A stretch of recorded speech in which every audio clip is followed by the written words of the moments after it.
Hello and welcome to the podcast. We are the Cosmic Commentators and we're here to take a look at all aspects of metaphysics, spirituality and religion.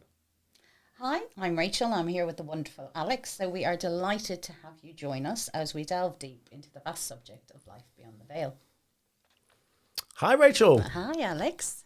What are we going to talk about today? Well, I thought it might be quite a nice introduction and for our viewers to get to know us a little bit, because obviously we have a number of podcasts already out there. And so they understand a little bit more about us, our journey into spirituality, and I suppose ultimately how we developed this friendship.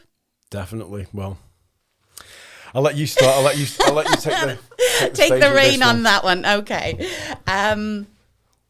So just to kind of give you a bit of an overview. So myself and Alex worked together a very long time ago, didn't we? It feels like a long time ago now. It does. It kind of feels like another lifetime. Another lifetime. Yes.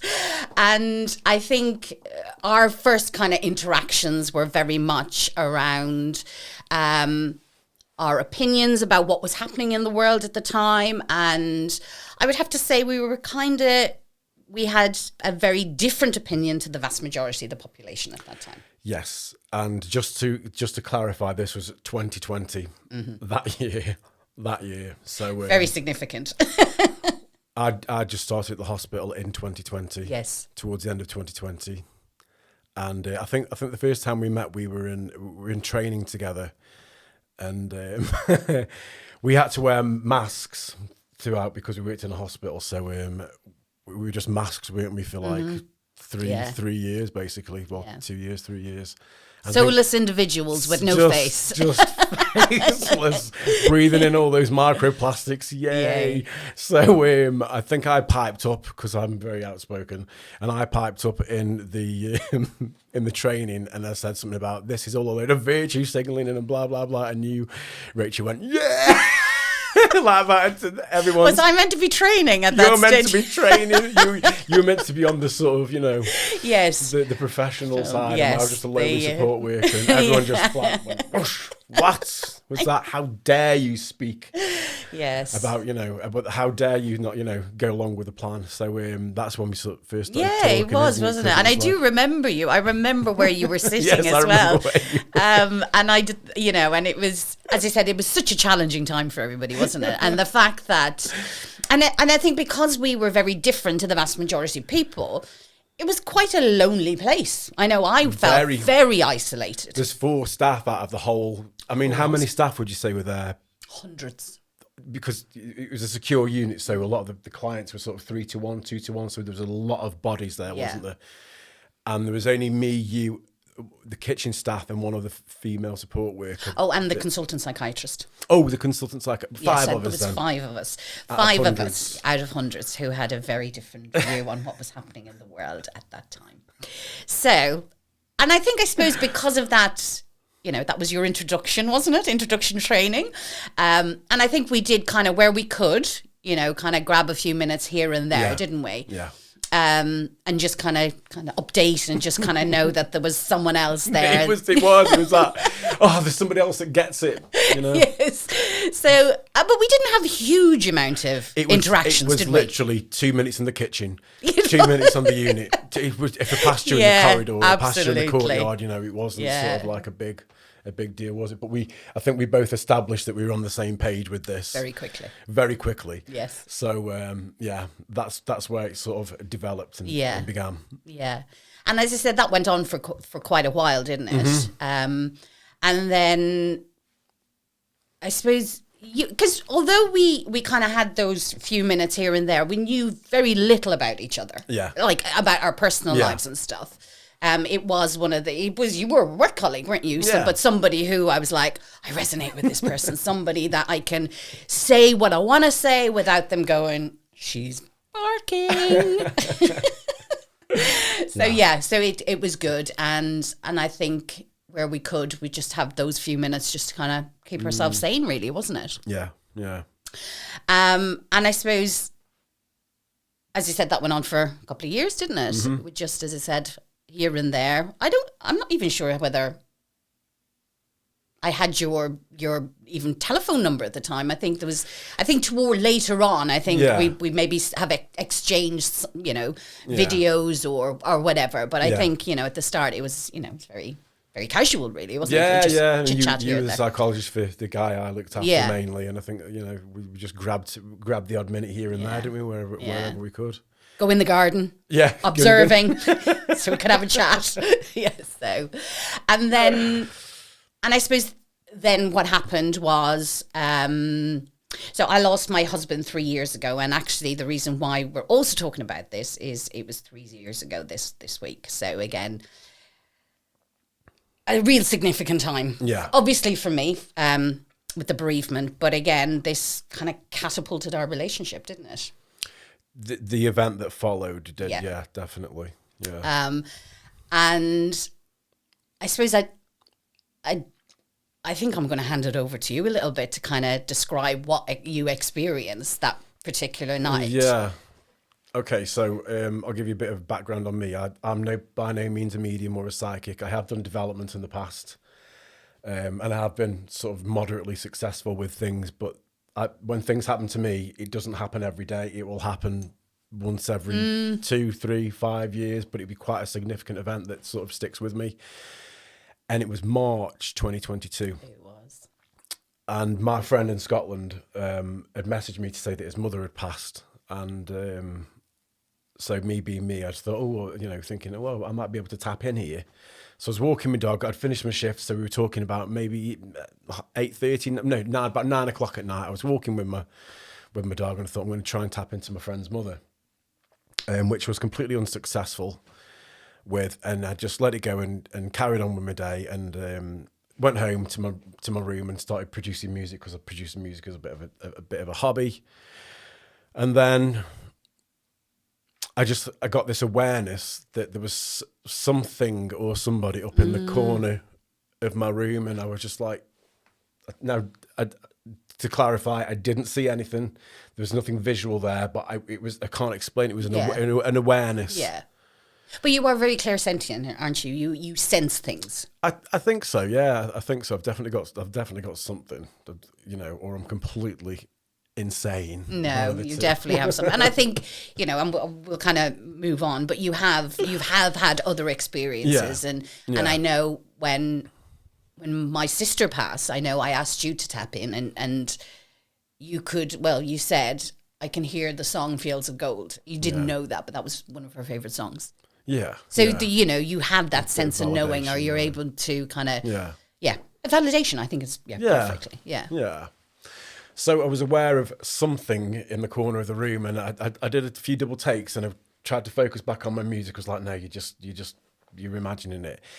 And it wasn't going away. This thing wasn't going away. And then all of a sudden it shifted from the corner of the room to the other side of my room. And then I started seeing in my mind's eye, and I don't know if any of you can do this, where you sort of see like this reality, but there's like an overlay of a reality on top of it. Sure. And my room in my mind's eye was a lot bigger because I have the most tiny little, minute little room. And in my mind's eye, there was a guy sitting on a pine chair. I don't know why it was a pine chair, but he had a grey t-shirt on, jeans. He got dark hair, and he was sometimes wearing glasses. And at this point, I knew nothing about your partner. I knew nothing about how he looked. Yes. I've never met him. Yep. I didn't know his name or anything, did I? And I just got this knowing that this was for Rachel, and it was Rachel's partner. And I really wrestled with this for quite a while because I could see him there in my mind's eye again. And I was saying, are you okay? Are you okay? And all I got was this arm was crossed. I'm fine. I'm fine. I'm fine. Mm-hmm. And I was like, okay, have you got anything else you want to say? And it wasn't aggressive, but it was sort of a stubborn sort of like, I'm fine. I'm fine. Kind of energy. And then now when I get these sorts of things, I will have the most incredible anxiety if I don't act on them. So I was wrestling with myself whether to message Absolutely, you because what was it, maybe 10 o'clock at night? I think it was was. quite Actually, late. I was in bed at the time. I remember. Yeah. Sorry. That's fine. No, I think it's okay to message me. I remember I was in bed at the time, and obviously because it had only been like 2 months after his passing. My daughter had struggled, obviously, following it. So she was actually in bed, and I remember, we were kind of, I wasn't asleep, but I was, I was kind of snuggled up beside her. And I remember just getting this text, and obviously from you going, it's a bit weird, but, and I don't really know how to verbalize this, but I think your late husband is here with me. Yeah. Yeah. And as I say, I was petrified of saying this because I was like, we're only 2 months down the line since he passed. Sure. And I was like, am I being completely inappropriate here? Am I just imagining this? So I really did wrestle with myself. And then I told you, I think I said he's sitting here in a grey T-shirt. Yeah. And you were like, he always wears a grey T-shirt. Always. And I was like, oh, okay. Maybe we've tapped in. And then you asked me, what is he saying, didn't you? And I said, he's just saying he's fine. And I felt really like I was being cliche, like, oh, I'm fine. The afterlife's wonderful. And, oh, you'll like it here type thing. And that's all I was getting. And I was a bit frustrated myself because it's like, I've messaged Rachel, who I barely know at this point. Yeah. I'm saying something really what I consider massively inappropriate. Like, oh, I've got your dead husband here. He's just popped into, Say hi. And the feeling I got from him was, I'm going to sit here all night and that's that. And I was kind of like, so I was a support worker. So I was like, you do what you want, brother. You do what you want. Because if you don't start speaking to me, I'm going to go to bed because I've got another 12-hour shift tomorrow. And that place, it was quite grueling, wasn't it? We're dealing with physical restraint all day. And, it was very challenging. Very challenging behavior. Yeah. So I was like, I need to go to sleep. And then it was just saying nothing. And then I think you started to reveal to me parts of his personality. Absolutely. Yeah. And then it shifted. Yeah, absolutely. And I think, obviously, it was so weird. As soon as I saw that message, I knew you were right. I knew it was him because I had these feelings that he hadn't. I'd felt his presence in the house. And interesting, on that day, I had a friend of mine, a male friend, we were just friends. We had gone on a walk that day. And it was the first time I'd kind of gone out and done anything. We'd gone up, like, I love walking, it's my happy place. And I remember I had gone out for a walk. There was nothing in it. As I said, we'd been friends for years. I worked with him back in the prison service in the day. So went, had a walk, came back. And I remember feeling there's a real uncomfortableness. Like a heaviness. In the house. Yeah. And I couldn't, obviously I didn't know what it was. But I felt the energy had shifted. Whereas before, I felt obviously his presence and I knew, and my daughters, felt the same. Again, she's quite spiritual and psychic as well. She's highly sensitive, so again, it wasn't just me kind of feeling, there was definitely, but I remember coming back after that and just thinking, oh, yeah, this is different. This is a different sensation than I had previously witnessed. Yeah. And I think you kind of just how you described how he was sitting there, I'm like, oh God, yes, that's him. Yeah.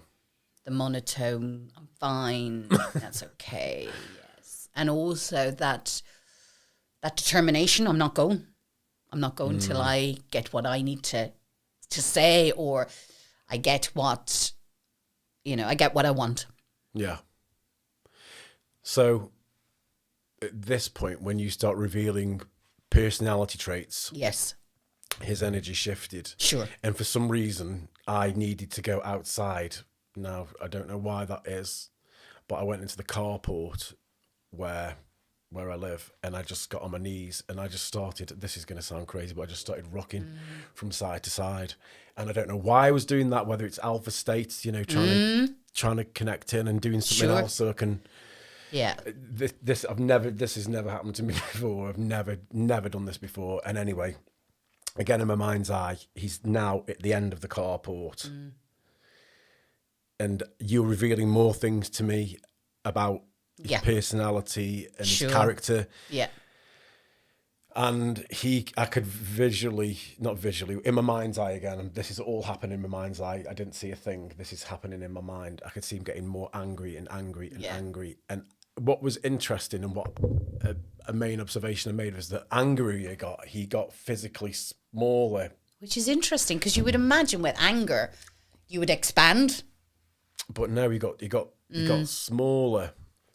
And then he actually came up to me. So I'm kneeling on the floor and he's literally this height here, just here. And he's trying to hit me. He's trying to hit me because he doesn't like what you have revealed to me about him. Getting angry. And, you know, I'm a support worker. So I was used to being hit and pummeled by physical people mainly. But, you know, obviously this was a similar scenario. And I just used my sort of support worker sort of vibe and said, you can carry on because you're not actually affecting me because, you know, you don't have a physical body to hit me. I can see what you're trying to do to me. Yeah. But you're not actually affecting me. This is just you taking out your anger on me. Yeah. And then, I remember trying to sort of be more loving and give him a hug and say, are you okay? You know, trying to give him a hug. And I got this sort of turn away, this, you're filth, you know, sort of, you're nothing to me, nothing. You know, a real rejection. And I was like, okay. And then as this is happening, I'm messaging you, aren't I? Telling you what I'm seeing. And you were validating. Yes. This would be in keeping with his personality and character. Absolutely. And also ways of trying to tap in and see, you know, kind of try this, try that with him, try, you know, kind of guidance on, you know, maybe if you could try it this way to see if you could. Because, I mean, obviously I wasn't there, but I felt he wasn't moving until he achieved whatever. So could you feel it from Yes, I remember, because obviously I got out of the bed and I went into my office, and I remember, I mean, I know it's 3 years ago, but every time I think about it, I feel like I'm catapulted back to that moment. Me too. It's so bizarre. So I'm sitting in the office, on my office chair, staring out the window, and the tears are just flowing. And I couldn't catch a breath. Mm-hmm. You know, it was overwhelming, just completely. And I knew that something had to be done, or something had to be, now, whether it was he needed to tell you something, to tell me, but I knew there was frustration and there was anger, and there was no way he was going to leave until he had said something, done something. Do you think this whole thing happened because you'd gone for a walk? I think it was the trigger. Guy? That was a trigger for it. Absolutely, 100%. And as I said, we had just been friends and had been friends for 20 odd years, you know, because obviously, as you can imagine, when you lose somebody, people can't, you know, they're very supportive. I got messages from everybody, and this particular friend messaged me, said, I've just heard, how you doing? Is there anything I can do for you? Do you fancy having a coffee? And I said, well, I kind of indoors with me wasn't great at that stage. I went, no, but a walk could be great. And that's what we did. And I knew because the energy had changes in my home. And then you message, and I'm like, oh yeah, this is, yeah. And I was waiting for you to kind of go, he's angry with you, or he's upset, or there's something coming. Yeah, well, he was angry with me, and so he's still by my side here, hitting me, and I was just like, there's no point in doing this. And then I asked what I call God, Spirit, and I was like, what What do we do with this dude? What do you want me to do here? Because it's like, I can't leave this at this point now. When he was in my room, would have been quite easy to just shut it down and go to bed. I'm like, I'm not dealing with this. But at this point, all three of us were quite deeply involved. All three, yeah. We were energetically really involved. Connected massively, yeah. So I said to what I call God or Spirit, what do I do with this? And they said, you need to cross over. And I was like, oh, please. I was like, oh, give me a break. It was like, this is so cliche. Yeah. This is so cliche. And, I really struggle with that. And then, again, in my mind's eye, you're going to have to bear with me because the way I see things is very strange. I'm a very strange person. So I saw... Wonderfully unique. Wonderfully unique. Thank you, Rachel. So in my mind's eye, I could see like hills and a sunrise coming up behind the hills and this faint band of orangey light. And for some reason that interpreted to me, there's a whole bunch of people in the non-physical realm that are very concerned about him, where he's at. Yeah. And that they are with... Ooh, okay. I know. They are very concerned about where he is. Mm-hmm. Yeah. Give me a minute. Yeah. I know. And I think, just so you know, this is something that we have talked about a lot, and we have discussed it and, dissected it and analysed it. And I think no matter how often we've spoken about this, I think the intensity never, ever, ever changes. Because it just felt we were all enmeshed at that time, wasn't it? We were just all in, I don't know, I don't even want to say vulnerable state. It felt the most bizarre experience. I mean, I don't have words for it, actually. I don't have words. Just some bizarre, energetic sort of triangle, and I don't know why. It always gets me like this. Whenever I tell the story, it gets me like this. But so there's these group of beings, a whole collective of them that were concerned about where he was, and how he's going to sort of move over. And then in my mind's eye again, I see a field sort of looking that way. And it was a big field with a big oak tree, it seemed like, right at the middle, centre front. And then a shallow river, I'd say. And then there was all these beings on one side. Mm-hmm. And I couldn't see any of the faces. They were all... It looked African to me. It looked like I remember saying that this looks African, and he wasn't African, was he? So I don't know why. No. He wasn't African, but his mother was from Uganda. Okay. Yeah, he was Asian, right? Pakistani, but his mum was born and grew up in Uganda. Right. And I think for me, when you started to describe this woman, that was kind of almost coming forward. Yeah. That was, I believe, his sister. Yeah. So his sister had obviously passed a number of years previously. And I suppose we should have probably, I know we're kind of maybe jumping around a bit. This, he hadn't been ill for very long. So it was quite a sudden death. Mm. And I think what we got from where he was is he wasn't ready to go, was he? No.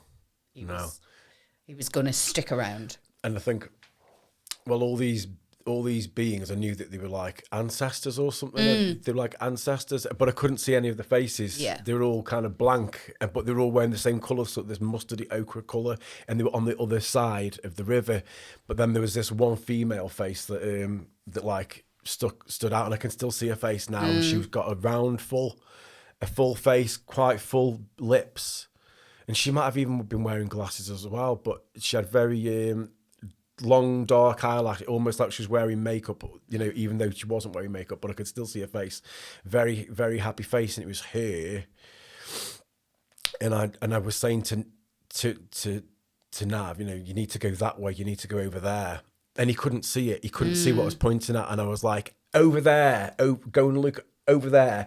And it was like he had to go through this body of water, this river, because these other people couldn't come through the river to this side. They had to stay on the banks of the river. Sure. And it wasn't a deep river, like I say. It was, you know, where we go walking, it's just that very sort of shallow sort of river where stream. it would probably just come up to your knees or your shins. And I was like, there, you need to look over there. And then he saw what we now think is his sister, and he just went. He just went straight over. He went through the water, and they were very happy, shall I say? They, you know, when everyone was reunited, they were very.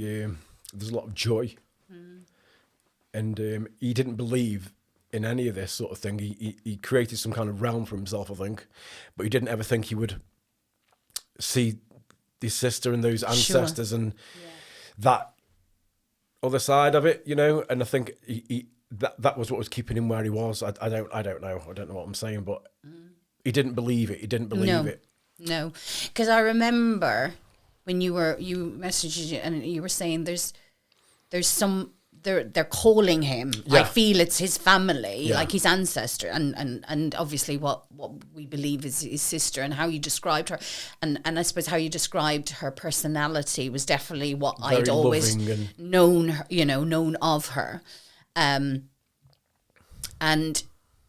you know what, you know how you were describing it, and it was like, you know, he couldn't see that because he almost didn't feel worthy of their love. Exactly. That was it. And I think there was a lot of anger around him, and you know, his passing wasn't pleasant either. And you know, I suppose I know we're talking about this because obviously this is kind of what cemented our friendship relationship.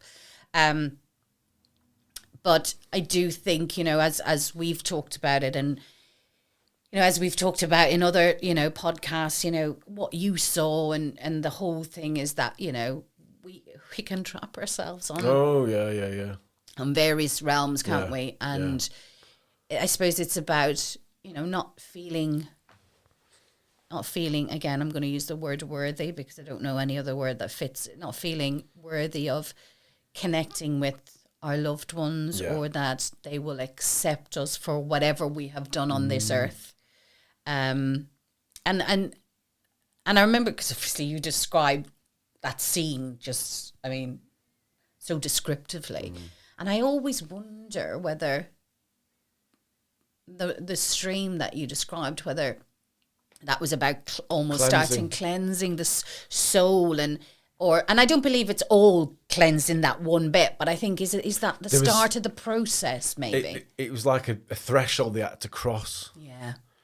I pointed it out to him there, that's where you need to be, and then he could see these things, and then once he crossed that threshold, he was like, it was like he'd broken out of this self-imposed jail almost, energetic jail. Yeah. And 100%. I think the bit that gets me emotional is the love from the other side. That's the bit that gets me emotional, and that love from the other side that just pulled him through. Yeah. And even though he couldn't see it because he didn't believe it or he didn't feel worthy, whatever that was, once I pointed it out, he could see it. It's like, you know, I enabled him to see it. And he was so happy. And as I say, when he got to this other side of the river, I remember him sort of like, everybody was emotional on the other side, and that's what affected me. But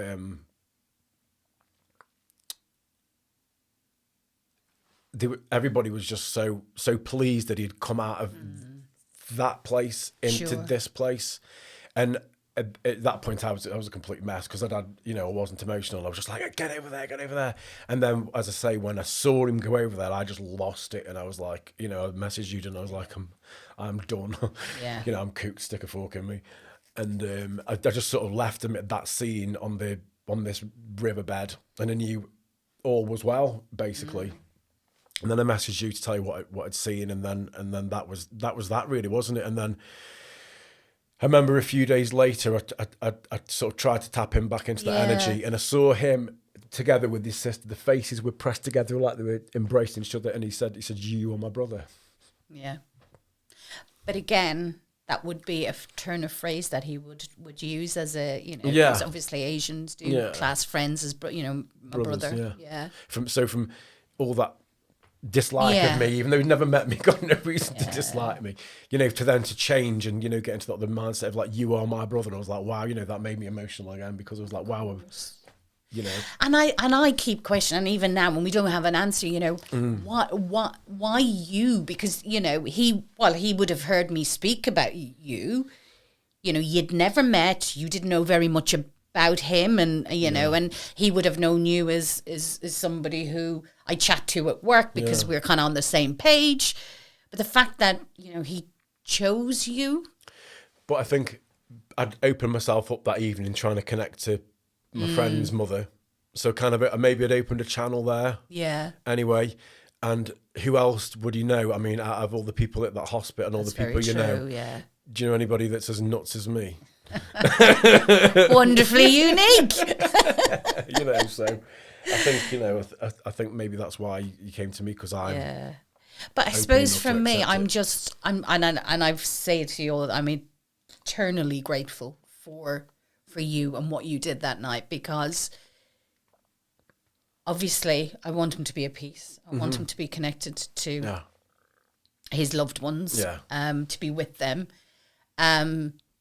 But also my biggest, I suppose, fear would be, had he not connected with you that night, he would be lost in translation, almost just spiraling in this, I suppose, jail, this self-inflicted dark place.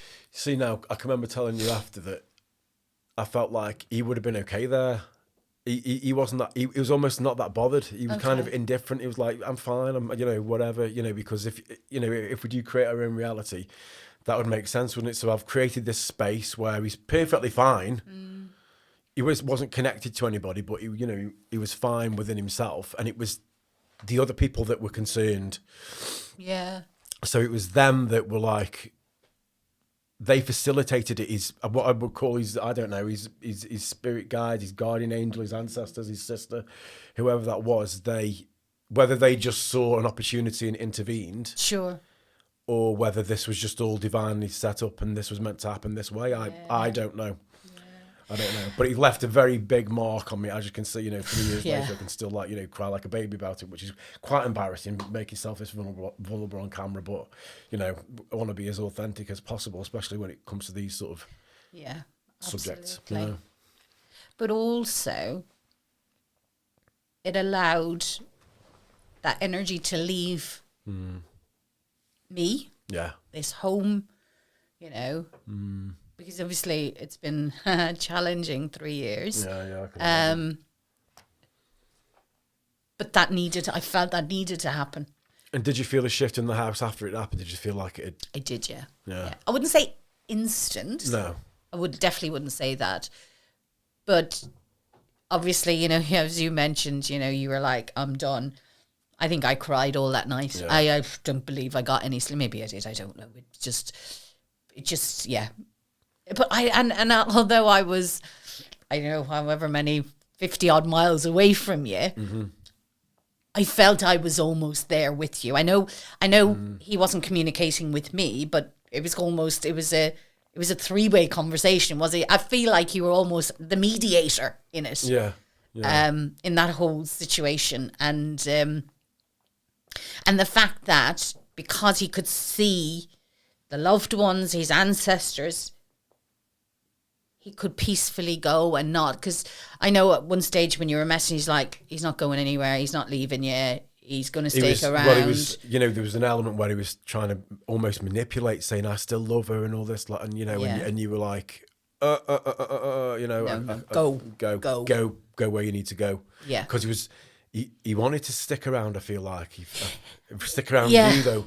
Yes, absolutely, 100%. Yeah. Absolutely. And interesting, 18 months after his passing, I went and I saw I went and saw again clairvoyant medium, and And again, he came into the room at that stage, and he was in a much better place. And almost interesting, she almost confirmed what you said in those moments, that he was at peace. He was with his sister. He was reflecting, and it was almost like he was at like a learning center or something, where he was kind of reviewing his life and kind of looking at a kind of, which I've heard many times before. I've got fellow relatives that have that took their own life, and a medium said the same thing. They're like in a bubble. They're protected. Yeah. They don't regret what they've done, but they're protected and they're learning. So it's a similar sort of absolutely bubble of sort of protection and learning, maybe. Yeah, 100%. Yeah. Yeah. So obviously after an experience like that, we became exceptionally close. We need to talk. We need to talk.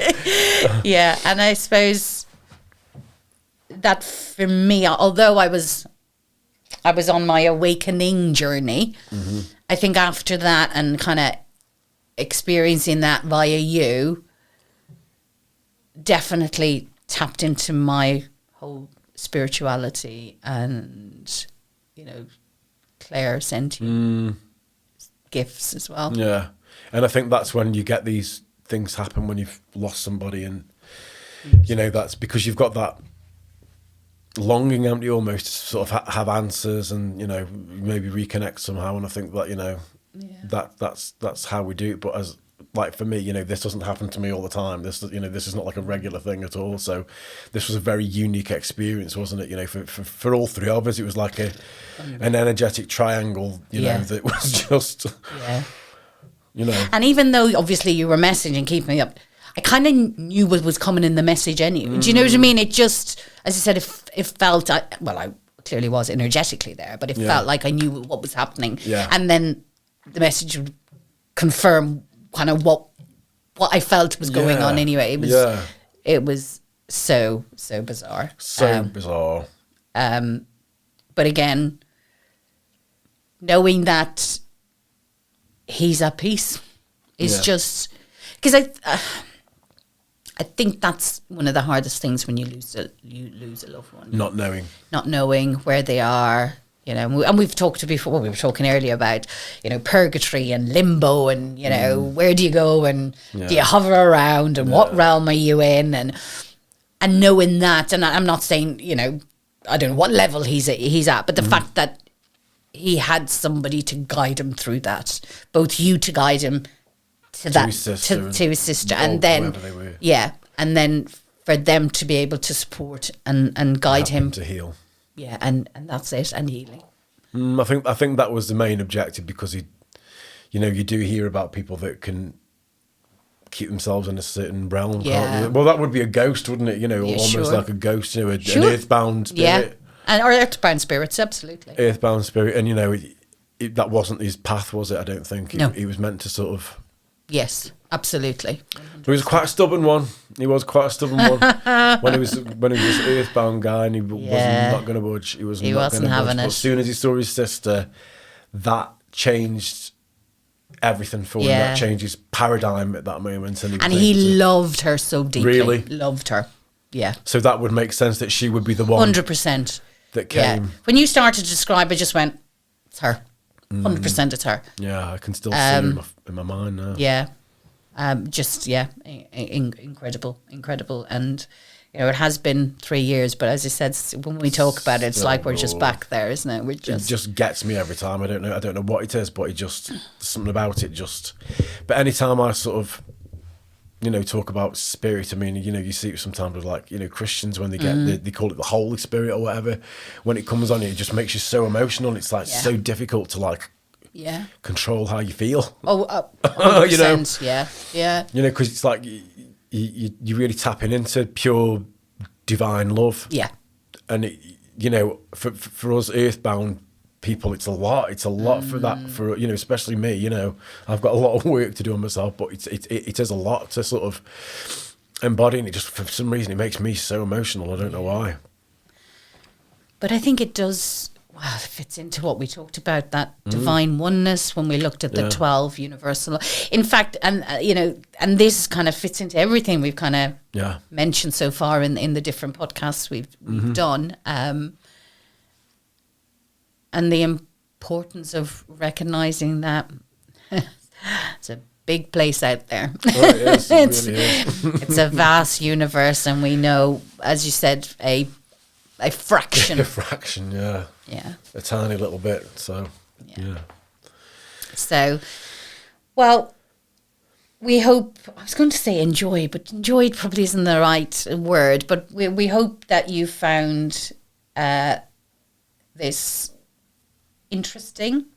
We felt that it's something that, we wanted, you to kind of get to know us a little bit, understand kind of our journey to here, and kind of how we've have become, well, he's one of my closest friends there, how we've become completely knitted together after that.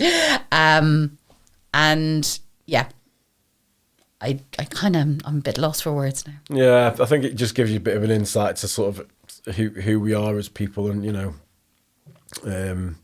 being completely vulnerable on camera and being as authentic as we can, and hopefully you can appreciate the sentiment and you understand what we're talking about. And if there's any sort of gifted clairvoyance mediums, anything like that out there that wants to interpret this, because even though I think we've got a good understanding of it, it would be good to sort of get some other input from someone that's a bit more skilled than myself, because I am, I'm not particularly, an expert in any of this. It was just something that happened to me and I just sort of went with it. So if there's anybody out there that, can explain it to me, or, has got any input, I would love to hear it. Yes.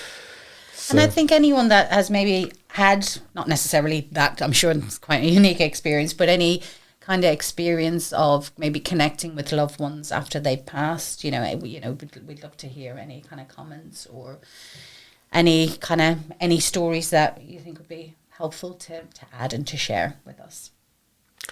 So on that note, we'll bid you farewell, and I hope you appreciate our authenticity, and don't forget to comment, like, share and subscribe, and we will see you next time. Thanks for listening. Bye. Bye.